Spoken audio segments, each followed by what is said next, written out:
안녕하세요. 두 번째 강의는 두 번째 세션에서는 우리는 우리나라 뇌사 장기 기증률이 낮은 이유에 대해서 생각해 보도록 하겠습니다. 뇌사 장기 기증률이 왜 이렇게 낮으냐 하는 것을 이해하기 위해서는 뇌사 장기 기증 절차에 대해서 이해하실 필요가 있습니다. 그럼 뇌사 장기 기증 절차는 어떻게 진행이 되느냐 하면 뇌사 추정자가 발생했을 때에 코다에 연락을 하게 되고, 그러면 코다에서 장기 구독을 전담하는 의료진들이 와서 이 나머지 상태 평가하고 장기 기증을 한 다음에 장기 기증한 그 시신과 가족들을 돌보는 데까지의 전문적인 관리를 하게 되어 있습니다. 그러면 코다라는 것은 무엇이냐 하면, 코다는 우리나라 장기이식 관련 기관 중 장기조직기증원이라고 불리우는 장기 구독을 하는 핵심적인 기관입니다. 우리나라는 코노스라는 기관이 있어서 장기 이식에 관련된 모든 규율과 코디네이션을 담당하고 있고, 코다가 있는데 코다는 뇌사 장기 구독을 담당하는 전문 의료기관입니다.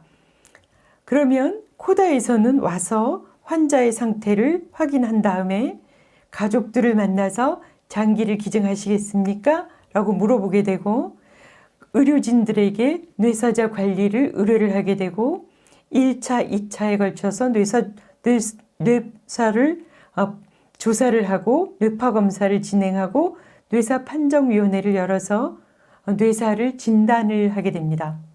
한편 장기 상태를 평가를 해서 이식 가능한 장기를 고른 다음에, 그 다음에는 아까 말씀드린 코노스 장기 이식 관리센터에 있는 대기자 중에서 컴퓨터로 수혜자를 선정을 해서 수혜자가 장기 이식을 받을 수 있도록 준비를 시키게 되겠습니다.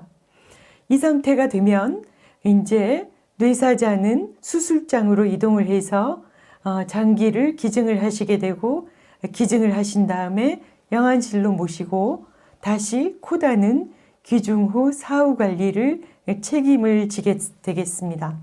그러면 뇌사장기 기증률을 높이려면 제일 먼저 중요한 것은 뇌사 추정자가 생기면 코다에 연락을 하는 것인데, 1577-1458로 전화를 하는 것은 대부분 의료인이겠습니다. 아니, 차라리 의료인이 거의 다이겠습니다.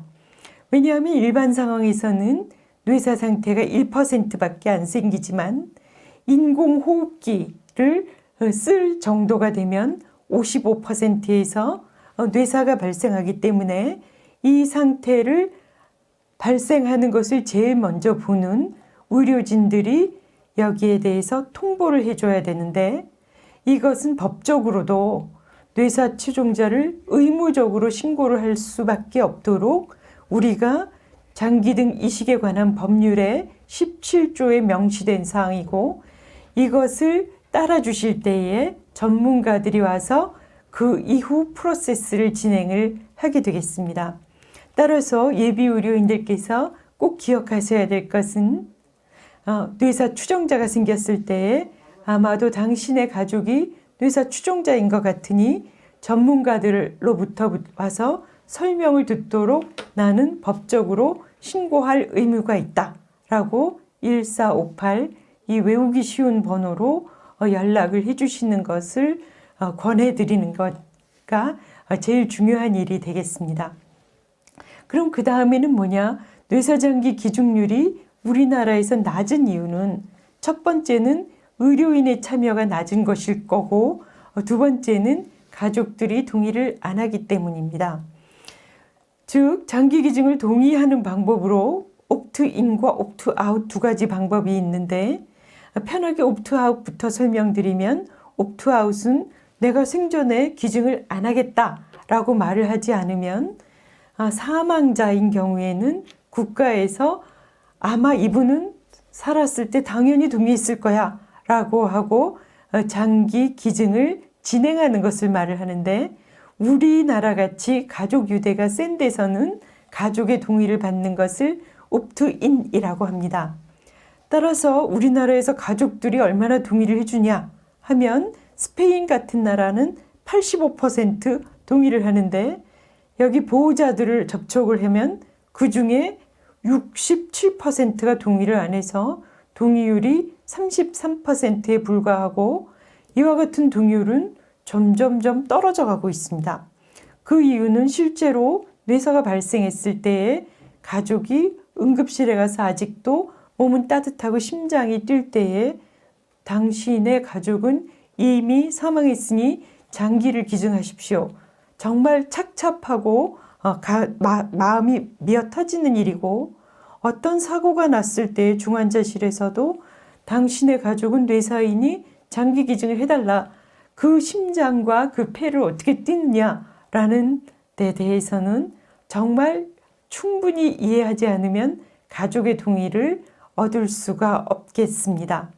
실제로 우리나라에서 장기 기증에 동의를 하는 것을 나타내는 지표가 장기 기증 희망 등록이라는 건데, 등록률이 이렇게 현저하게 낮습니다. 그 이유를 알아보면 실제로 등록하려니 왜 주저하게 되고 방법을 잘 알지 못한다라는 내용들이 많고, 아예 34%는 주지 않겠다.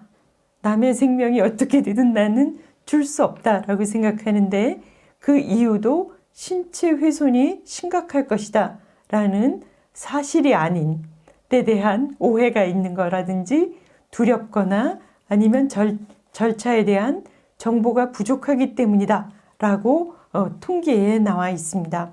그 결과 우리나라는 실제로 이 그래프에서 보시다시피 15세 이상 인구 중 장기 기증 희망 등록 카드를 이렇게 갖고 있는 사람의 비율은 3%에 불과해서 외국의 50% 내지 80%에 달하는 그런 비율에 현저히 못 미친다라는 것을 보실 수 있습니다.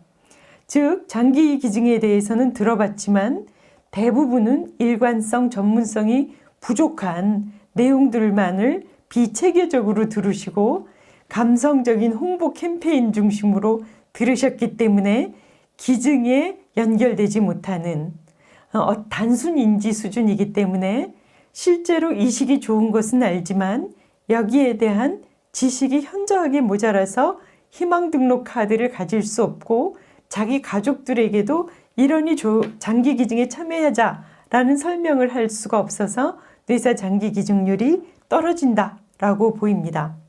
그러면 여기에 대한 체계적인 교육이 이루어지고 있느냐? 실제로 그렇지 않습니다. 이 데이터에서 보시다시피 교육 후에는 사람들의 마음이 굉장히 적극적으로 참여를 하게 되는데, 사람 살리는 일에 이런 일들을 교육으로 이끌어가고 개인에서 가족으로 퍼져나가고 가족에서 문화가 되는 데 대해서는 첫 단추가 교육이니만큼 체계적인 교육이 어려서부터 다양한 방법으로 시도되어야 하겠습니다. 즉, 또 어떤 주 같은데, 펜실베니아 주 같은 데서는 16세가 되면 운전면허를 받게 되는데, 운전면허를 받기 전에 생명나눔 교육을 무조건 받고 거기에서 자기가 기증을 하겠다라고 결정을 하도록 안내를 하고 있는데, 우리나라는 간신히 청소년 생명나눔 교육을 시작을 해 보았습니다.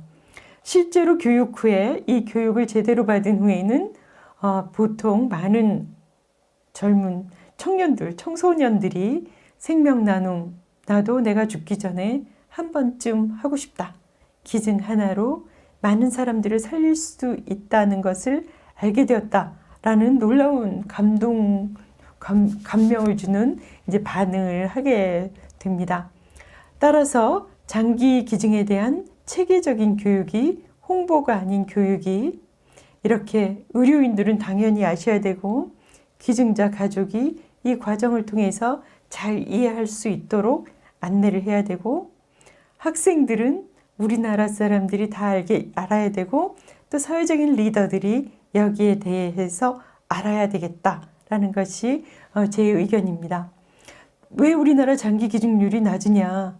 뇌사 장기 기증 절차를 꼼꼼히 살펴보고 여기에서 첫 단추를 끼게 되는 의료인들이 여기에 지금보다 더 많이 참여하지 않으면 안 되고, 뇌사장기 기증률을 올리려면 가족들이 잘 동의를 할 수 있는 환경과 지식을 갖춰야 되고, 그러려면 체계적인 교육을 통해서만 가능하고, 이 교육은 청소년기부터 시작해야 되겠다라는 것이 제 두 번째 주제입니다. 감사합니다.